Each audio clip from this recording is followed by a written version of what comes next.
Thank you all for coming. I want you all to take a good look at me. I'm not exceedingly handsome. Oh my God, my face on mini monitors.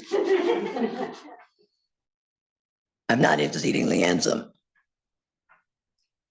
I paused for a moment there to allow anyone to shout out in disagreement. You know, I've used this line probably 10 times at presentations and conferences and such. Not once has anybody shouted out in disagreement, but that's okay. I accept that I'm not drop dead gorgeous, but I get stared at a lot as I approach people. First, usually notice my eye patch and start formulating their best pirate jokes. I've heard some good ones like, how do pirates know they exist? They think, therefore they are. As I move closer, most people observe this strange or unusual circular device protruding from the front of my neck. I'm tempted to say at times, my eyes are up here, but I'm not really doing that. If these accessories fail to attract attention, heads usually turn when I begin to speak. I sound this way, as you know, because I have no voice box. I speak with the aid of a voice prosthesis. It's been this way since 2016 when I had my when I underwent a laryngectomy. The surgery involves removing the larynx and then moving forward the trachea to a surgically created stoma in the front of the neck.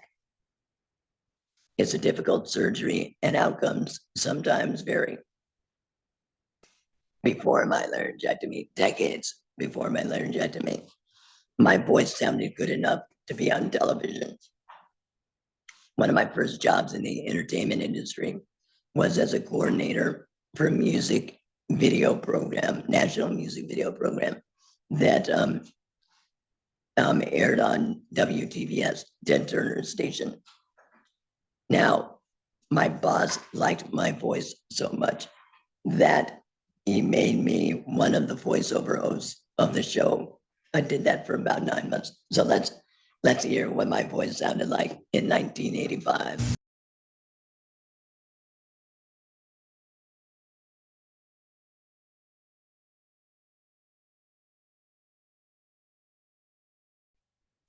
I can't believe that was me. Flash forward a decade.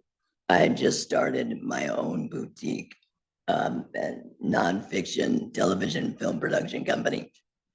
Well, I was producing the first film under my own banner. I developed a sore throat, low grade sore throat that just would not go away.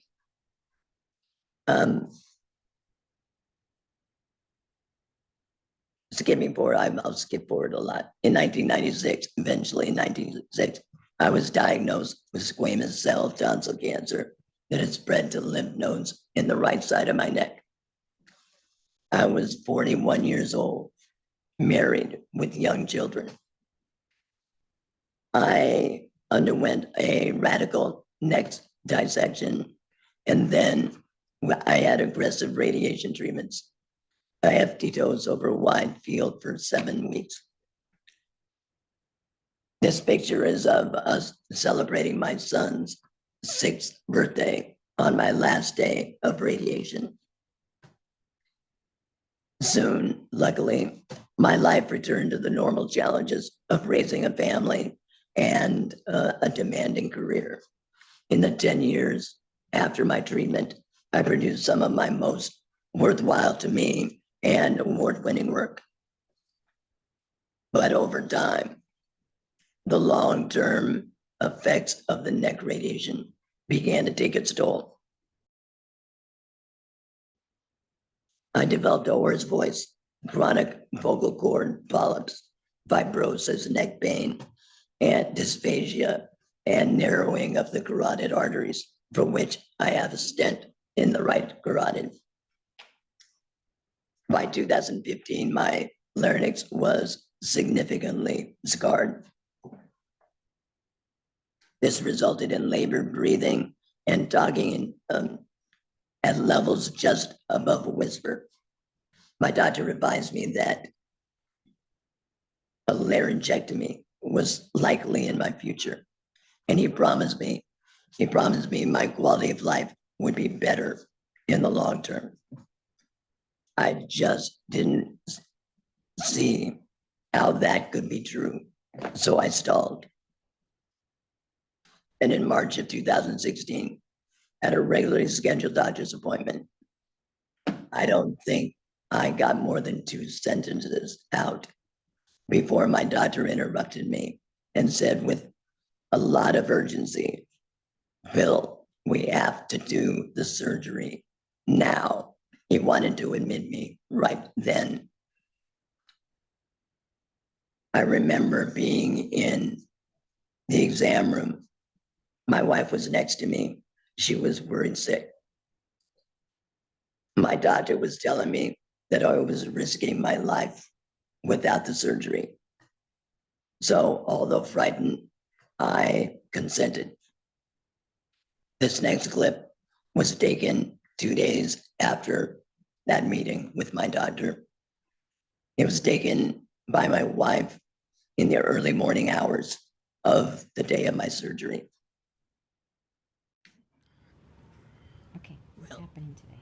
It's 5:30 in the morning, March 12th, 2016. And today I'm giving away my vocal cords. And we'll walk out of here, hopefully with a few days, with a voice prosthesis and a new voice. Although I won't be able to test the voice for several weeks. I'll have to be silent, which will please many people around me. So that is what is happening. Last time you'll hear this voice. So to all of you, I love you. Thank you for all your support and prayers. Here we go. Losing your natural voice is traumatic.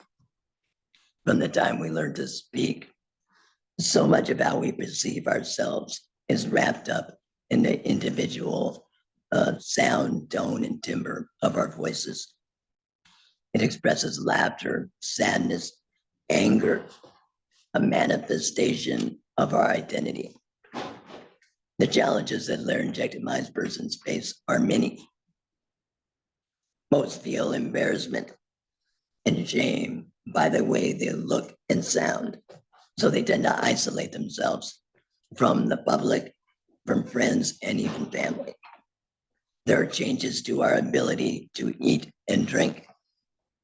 It takes us longer to swallow. It's almost impossible to eat and talk at the same time. And meals are shared communally and with our families. And in a laryngectomized person's family, they're very quiet. Because we are unable to speak loudly, it's hard to be heard against background noise.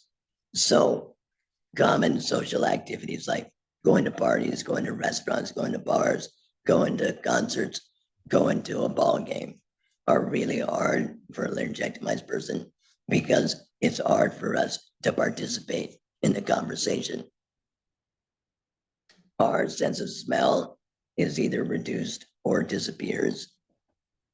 And we lose the ability to laugh out loud. Probably the thing that bothers me the most still. I've gotten used to everything, adjusted to everything else, but it kills me that I can't laugh out loud. These combined issues often lead to severe depression. Many people stop participating in their communities and in their roles as parents and partners. Let's play I'll introduce. Here's a clip that will explain this issue in a very personal way. Sarah is the emotional center and core of my film. In this issue, she's talking about the psychosocial issues that she faced after surgery. Every person's emotional journey varies somewhat, but most people who have had this surgery feel a lot of the same emotions as Sarah. For my part, physical recovery was awful, but worse yet, I was saddled with insecurity and fear and doubt. When we lose self-confidence and self-worth, we can easily retreat from society and withdraw into a world where we don't have to eat, speak, or be seen in public. Like Sarah, I didn't want people to see or hear me. I was embarrassed by the way I sounded. The stares bothered me. I found it easier to isolate myself rather than navigate. I careened into depression. Back then, if somebody would have asked me how I was going to cope with breathing through a hole in my neck for the rest of my life and talking with an artificial larynx for the rest of my life, I would have told them that they could find me in my room in bed, wrapped up in the fetal position. But that's not what happened. And it's not because I'm the least bit extraordinary. It's because, and I really believe this, it's because I'm like most people. I'm like people in this room. We are all stronger and more resilient than we know.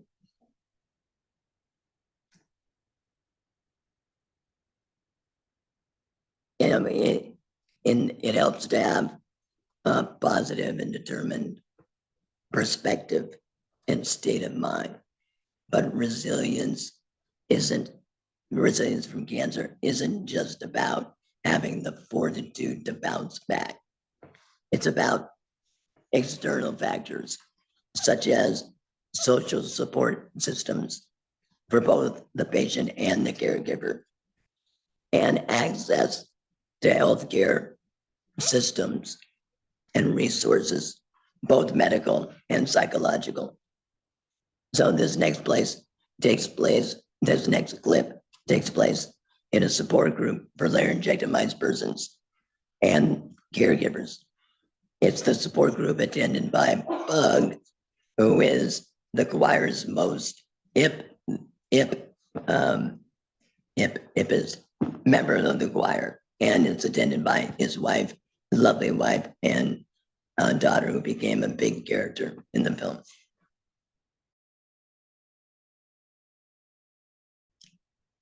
I was fortunate to be treated by the head and neck cancer team at Keck Medicine of USC in Los Angeles.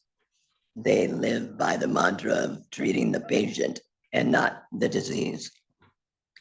In this integrative approach to cancer treatment, there were social workers, psychologists, support groups, speech, physical, and occupational therapists, clinicians, doctors, dietitians, nurse navigators. They offered a holistic approach to health that includes traditional medicine, but also counseling, exercise, nutrition, mindfulness, and meditation. Amid my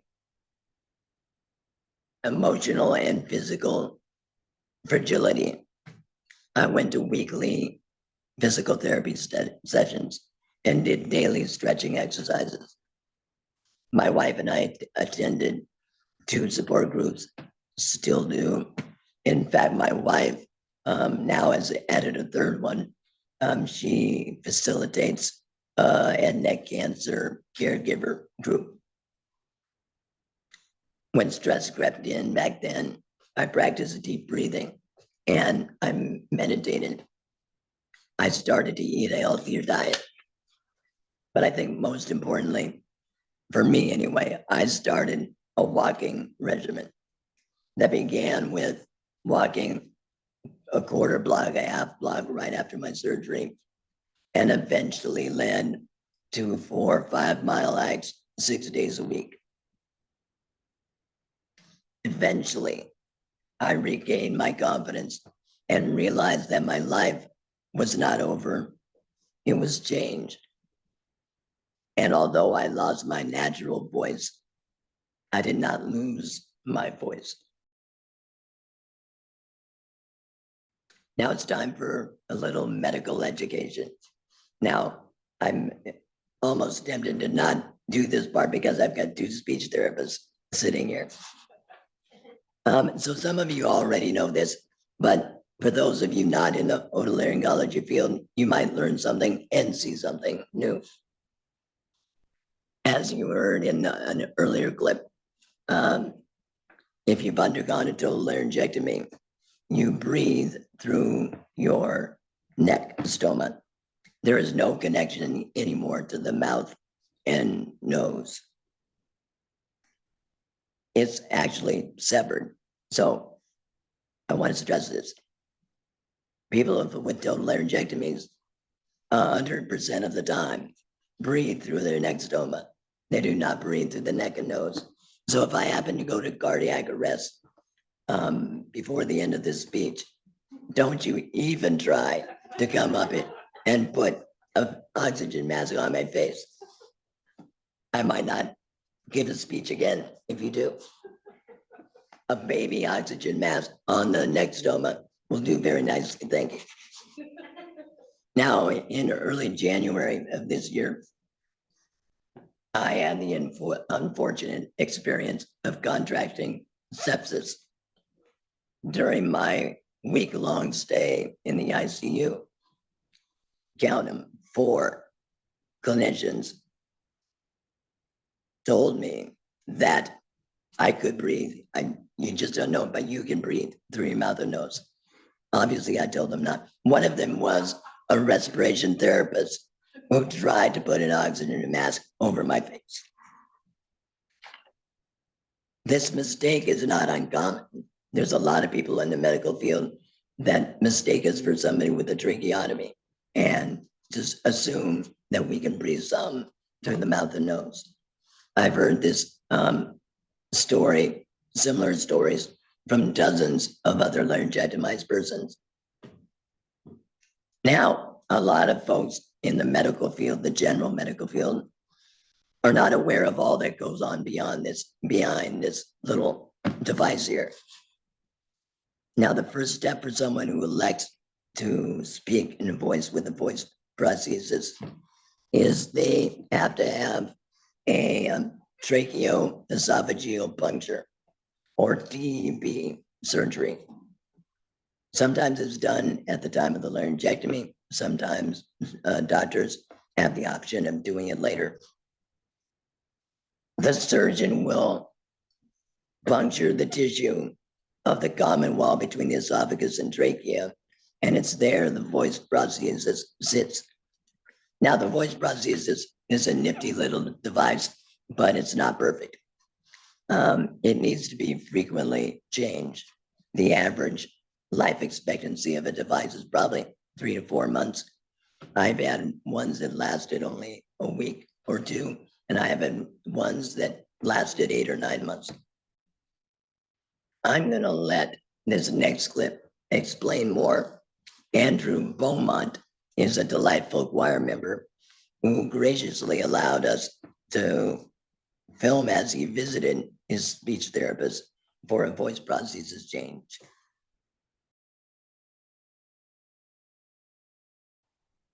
Now, about a year after my surgery, my doctor suggested I make a documentary about the psychosocial effects of recovering from and living with a laryngectomy. Now, my first thought was stick to medicine, doc. Now I'm the professional. Not really, it was an excellent idea, but it was a topic, not a story. So I went home and fired up the Google machine. And I was floored when I quickly discovered the Sadak Cancer Organization. Now, from a film producer perspective, the idea of a bunch of people without voice boxes singing in a choir leapt out at me. The choir, or Sadak Cancer, was formed by a doctor, Dr. Thomas Morse.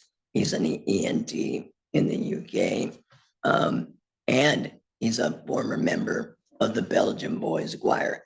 So he has interest in both things. And he theorized that the use of singing techniques might help laryngectomized people improve breath control, vocal pitch, and strength. I knew as a laryngectomized person and a filmmaker that I was in a unique position to make this film and make it with the needed sensitivity. And I sensed that the choir would be the perfect vehicle for telling the story that I wanted to tell. And that's of a group of cancer patients and their families dealing with all the hardships of a cancer diagnosis and living with a laryngectomy, yet still leading productive, creative, and enjoyable lives. Now, I want to be honest, no one in this choir is going to be singing and running up octaves and down octaves. That just is not going to happen. But that's not the point. Choir members to a person report that their voicing, their everyday voicing improved. And communal singing created community and social inclusion. Choir members reported better self-image after only being in the choir for a few months. And they also reported increased confidence. And that confidence is very important if you are going to step on a stage and sing without a voice box. I sort of, after I spent a few months with them, I discovered that Sadak Cancer really is a support group, but a support group on steroids. Let's play the next.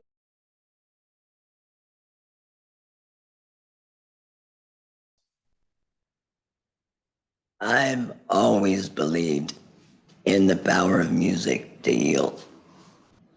One just needs to be open to accepting its gift.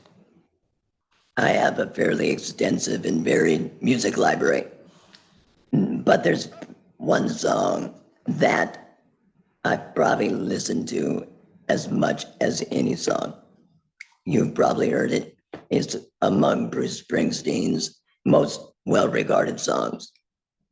After my cancer diagnosis in 1996, I adopted the song Badlands as my recovery anthem.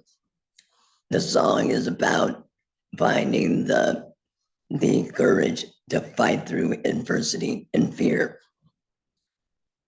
For me, Badlands in the song became a metaphor for cancer. Now, for those of you who have never heard the song, shame on you. But here's a sampling of the lyrics. I believe in the love that you gave me. I believe in the faith that could save me. I believe in the hope, and I pray that someday it may raise me above these badlands. Those words express optimism and the belief that we will overcome our burdens, and there will be people there along the way to help us. Now, these next lines from the song take a different approach, more along the attitudes of the popular slogan, F you cancer. I want to find one face that ain't looking through me. I want to find one place on which I want to spit in the face of these badlands. There's a lot of anger in those words. And both of these mindsets are real. Both are appropriate. We've all, probably all of us, have lost loved ones to cancer. I lost my mother at a very young age. I've lost a couple of friends, and I lost my younger sister. But I believe that all of those people that I've lost are in this room with me here today. And I believe that all people that you've lost are in this room today.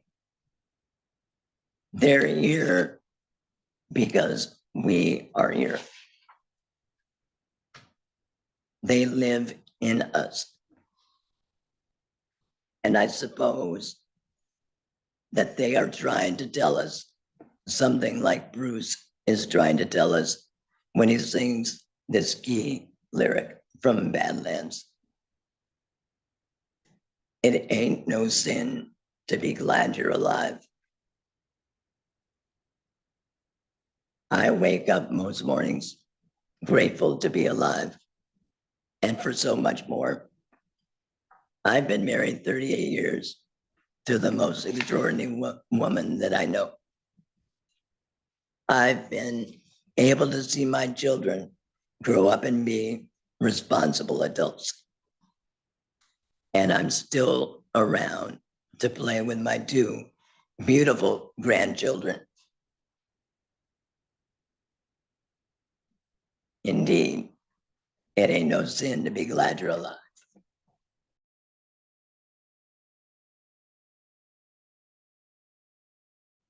In 2002, after singer-songwriter Warren Zevon was diagnosed with terminal lung cancer, David Letterman had his friend on the show and devoted the entire episode to him. In what could have easily been a modeling interview, Zevon's characteristic dry wit remained in place. He joked that perhaps he had made a tactical error in that the only physician he had seen in the previous 25 years was Stan, his dentist. Letterman then asked Zevon if, given his current perspective, did he know something about life that the rest of us don't? Zevon simply replied, and very quickly replied, perhaps it's just to enjoy every sandwich. Now, as someone who's had his swallowing compromised by radiation and surgery, I realized the irony of making my life mantra, enjoy every sandwich. And I realized that while Zevon's advice is something for which we all should strive, it's a bit naive. Sometimes you just get a bad sandwich. But the metaphor has stuck with me over the years. I don't have all the answers when it comes to recovery and survivorship. But this I know, there will be landmines along your journey to recovery and survivorship.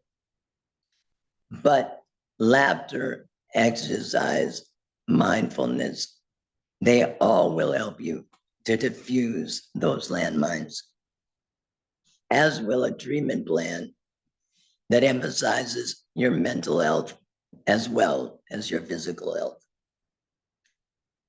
The two cannot be separated. They are intertwined. Maggie Jenks was a breast cancer survivor in the UK who created the support groups and support centers called Maggie's Centers. I think there's more than 30 across the UK now. She once said that people should not lose the joy of living in the fear of dying. I think that's really the essence of survivorship. Fighting a cancer is a battle. There are no guarantees and outcomes vary. But I firmly believe that victory should be measured not by how long we live, but by how well we live. There are some really fundamental battles that are important as well. In some ways, the most fundamental battles are between despair and hope, between stress and mindfulness, between isolation and community. And when we win these very real battles, it's a funny thing. Generally, we live a longer life and a more fulfilling life. So I'm going to leave you with one more clip from the film. It's the finale of the film and the finale of the concert that we filmed. One of the unique things about Sadak Cancer is they sometimes write and perform original poetry, and sometimes they rewrite the lyrics of a popular song to better explain the impact of cancer and living with a laryngectomy. This next song, the finale, was popularized by Nina Simone, and the Sadak Cancer rewrite sort of recognizes that we all have losses, but then rocks with appreciation for what we still have and still can do.